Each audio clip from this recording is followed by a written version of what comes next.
የሞዴል ቀነኔ ጉዳይ አወዛጋቢነቱን ቀጥሏል። ፍትህ ለቀነኔ የሚሉ ድምጾች አይለዋል። በህይወት እያለች የታፈነው ድምጿ ከሞቷን በኋላ እንዳይቀጥል የተመኙ ፍጹም ራሷን አላጠፋችም ብለው የሚያምኑ የቅርብ ሰዎቿም ሐቋ እንዲወጣ መጮኻቸውን እውነቷም እንዲጋለጥ መወትወታቸውን ቀጥለዋል። በአሟሟቷም ዙሪያ አዳዲስ ጉዳዮች መሰማታቸውን ቀጥለዋል።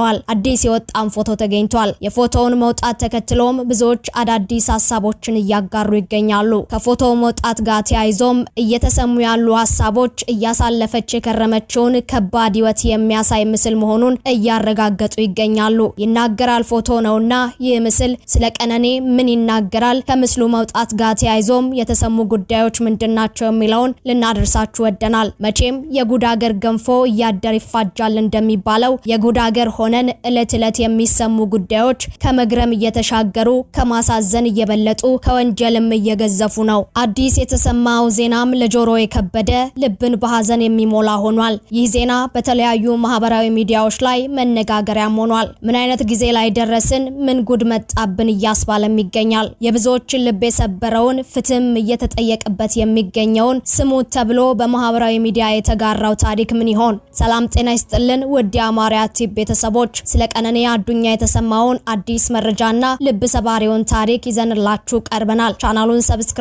ቪዲዮን ላይክ እና ሼር በማድረግ አብራችሁን እንድትቆዩ እንጋብዛለን። ሀገራችን ሴቶች ታፍረውና ተከብረው የኖሩባት ከፍ ብለውም ልቀው የታዩባት ሀገር መርተው ህዝብ ያስተዳደሩባት ናት። ዛሬ እየተሰሙ የሚገኙ ዜናዎች ግን ከሴት ያልተወለዱ ፍጥሯን ይመስል በፍቅር ስም በትዳር ሰበብ እየተሰነዘሩ ያሉ ጥቃቶች፣ እየተፈጸሙ ያሉ በደሎች፣ እየተፈጠሩ የሚገኙ ሞቶች እጅግ ልብ የሚሰብሩ ናቸው። ይህም በፍጥነትና ደግሞም በብዛት እየተፈጸመ ያለው ጥቃት እንዲሁም የሟቾች ፍትህ ተዳፍኖ መቅረት እንደምንም ተብሎም ጥፋተኝነታቸው በፍርድ ቤት የሚረጋገጥባቸው ጥቃት ፈጻሚዎች ላይ የሚተላለፈው ቅጣት ለሌላው ማስተማሪያ ከመሆን ይልቅ አበረታች ሲሆን፣ በጥቃት ሰለባዎች ዘንድ ደግሞ ዛሬስ ተረኛ ምን ይሆን የሚልን ስጋት መፍጠሩን ቀጥሏል። አይደለም ህይወትን ለማጥፋት በክፉ አይን እንኳን ለመተያየት በማይመጥን ምክንያት ከድብደባ እስከ አፈና ከአሲድ እስከ ስለት የብዙ ተስፈኞች ህይወት ተቀጥፏል። የበርካታ አንስቶችም ነፍስ እንደዋዛ ቀርቷል። አሁን እየተሰሙ ከሚገኙ ወንጀሎች ጀርባ ትዳር ውስጥ በሚገኙ ሰዎች መሆኑ ነገሩን እጅግ አሰቃቂ እያደረገው ይገኛል። ለምን ቢባልም ሰው እናትና አባቱን ይሰዋል የተባለለትና በሁሉም እምነቶች ትልቅ ስፍራ የሚይዘው አንድ አካል አንድ አምሳል እንደሚኮን በሚታመንበት ትልቅና ክቡር ተቋም ውስጥ ይህን አይነት ለማመን የሚከብዱ ጥቃቶች መስተናገዳቸው ነው። ዋጋ ከፍለው ካሳደጓት ቤተሰቦቿ ወጥታ ይሆነኛል ልክ እንደ አባት መከታ ልክ እንደ እናትም ገበና ሸፋኝ ይሆነኛል ብላ ባለችው ባሏ እንደ መደብደብ፣ እንደ መጨቆን፣ እንደ መገደልስ ምን የሚያም ነገር አለ?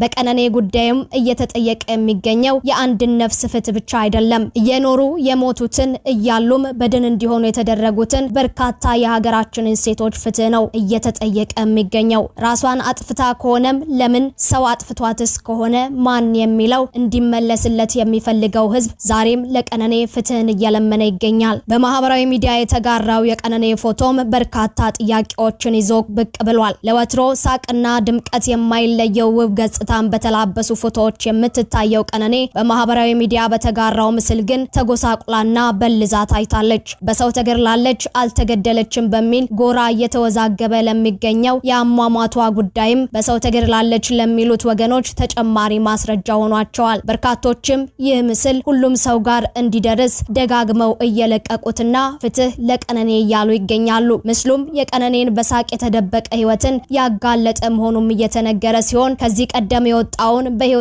ደስተኛ አለመሆኗንና ስቃይ ውስጥ እንደሆነች የጠቆመውን የጽሁፍ ማስረጃም የሚያጎለብት ሲሆን፣ ቀነኔ እውነትም አስቸጋሪ ህይወት ውስጥ እንደነበረች የሚጠቁም ማስረጃም ሆኗል።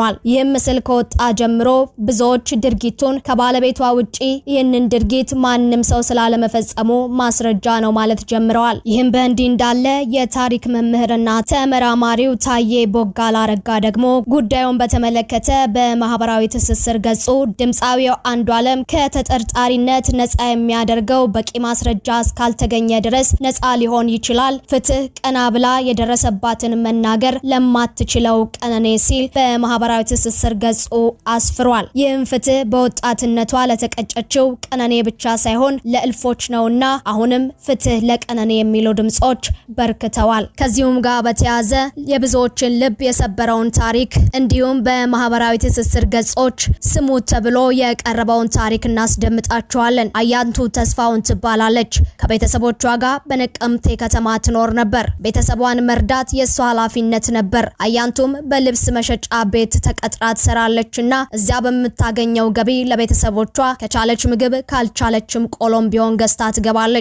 ቤተሰቧንም በጣም ትወዳለች። እነርሱም እጅግ ይወዷታል። ከሁለት ሳምንት በፊት አያንቱን እንደተለመደው ጠዋት ለስራ ከቤት ወጣች። ከምሽቱ 1 ሰዓት ተኩል ላይ ትገባለች ተብሎ ሲጠበቅ በዚያው ቀን አልመጣችም ቀረች። መጠበቅ ሲያቅታቸው የአያንቱ እህት ስልኳ ላይ ደወለች። ስልኳን ግን ያነሳው ፖሊስ ነበር። ከሰው ጋር ተጣልታ ትንሽ ተጎድታ ሆስፒታል ገብታለች። እናትና አባቷ ሆስፒታል እንዲመጡ ንገሪያቸው። ቤተሰቦች እየተጫጫሁ ግራ ተጋብተው ወደ ሆስፒታሉ በረሩ። ሆስፒታል ሲደርሱ ያዩትን ማመን አቃታቸው። ፖሊስ አስክሬን በሸራ ጠቅልሎ ከተሽከርካሪ ሲያወርድ ተመለከቱ። እናት አባትና ወንድሞቿ የአያንቱ አስክሬን መሆኑን አላወቁም ነበር። አስክሬኗን ወደ ሆስፒታል ያመጡት ፖሊሶች እናንተ ናችሁ የአያንቱ ቤተሰቦች ሲሉ ጠየቁ። አያንቱ ራሷን አጥፍታለች ሲሉ ለቤተሰቦቹ ተናገሩ። ቤተሰብ ሁሉ ነገር ጨለመበት። መጀመሪያ ከሰው ጋር ተጣልታለች ያሉት አሁን ደግሞ ራሷን አጥፍታለች ብለው ነገሯቸው። እናት የልጇን አስክሬን ለማየት ወደ ሻራ ስትሄድ ፖሊሶች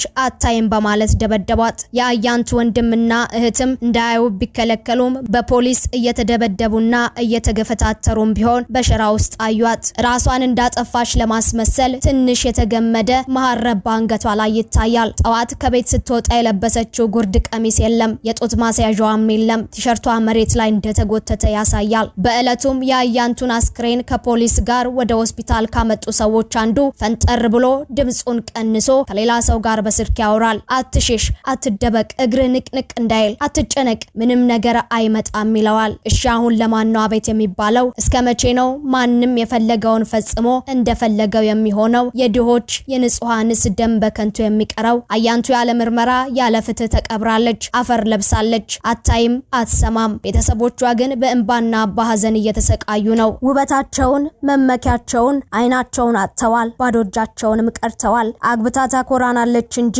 በዚህ መልኩ ሞታ ትቀበራለችን አልጠበቁም። ከአያንቱ ሞት ጋር በተያዘ እስካሁን በቁጥጥር ስር የዋለ የለም። ማንም ተጠያቂ አልሆነም። ቤተሰቡ በራሳቸው መንገድ ሄደው የጠረጠሩት አለ። ጥርጣሬያቸውን ለፖሊስም ተናግረዋል። ግን እስካሁን ምንም ነገር አልተፈጠረም። ዘንድሮ እውነትህን ብትናገር የሚሰማህ የለም። በጣም እጅግ በጣም ያሳዝናል ይላል ጽሁፉ። እኛም በቻናላችን ስም ልጆቻቸውን ላጡ ቤተሰቦች መጽናናትን እየተመኘን ፍትህ ለቀነኒ፣ ፍትህ ለአያንቱ ማለት ወደድን። ቀነኒን ጉዳይ መርሳት አለብን ብዬ አላስብም። እቺን ልጅ ደበድባት እንደነበረ እጇ ላይም ተሰብራ ሆስፒታል ገብታ እንደነበረ ሌላ ጊዜ በየጊዜው ይቀጠቅጣት እንደነበረ መቼ የምታውቁ ናችሁ። ግን እውነታውን ትታችሁ ዮኒ ማኛ ሐቁን ስለተናገረ ለምን ዮኒ ማኛ ትክክል ሆነ ሐቅ ተናገረ ከሱ ተቃራኒ መሆን አለብን ብላችሁ ሌላ ቪዲዮ የሰራችሁ እነ ዳልቻ የምትባል ከብትን ቁርጥ የምትባል መርዘኛ እነሱ የዚችን ምስኪን የዚችን ንጹህ ነፍስ ምን አድርገዋል? ህይወቷን ደብቀውታል። እቺን የመሰለች ኦሮሞ ያውም የገዛ ደማችሁ ሆነ እንደዚህ ያደረገ ነበር የሚቀጠቅጣት። እጇን ሰብሯታል። እጇን እንዲህ ያለችው ፋሻውላለሁ የተጠቀለለ ይቀጠቅጣት ነበር። አንዱ ዓለም ይመታት ነበር። ከሷ በፊት ዴት ያደረጋቸው 3 ሴቶች አሉ። የመንግስት ከለላ ከተደረገላቸው መተው ሊመሰክሩ የሚመጡ 3 ሴቶች አሉ። የዛ ቀን ጸጉልና ሀገር ጸጉር ቤት ሆና እየተሰራች ቀነኒ 50,000 ብር አስገቢ የሆነ አካውንት ውስጥ ይላታል። በፊት እንደለመደችው ተደውሎ በስልክ ከባንክ 50,000 ብር ማስተላለፍ ይቻል ነበር፣ እሷው ስለሌለ ማለት ነው። ስለዚህ ስትል አይ እንደሱ አሰራር ቀርቷል። እሱ አሰራር ስለቀረ መተሽ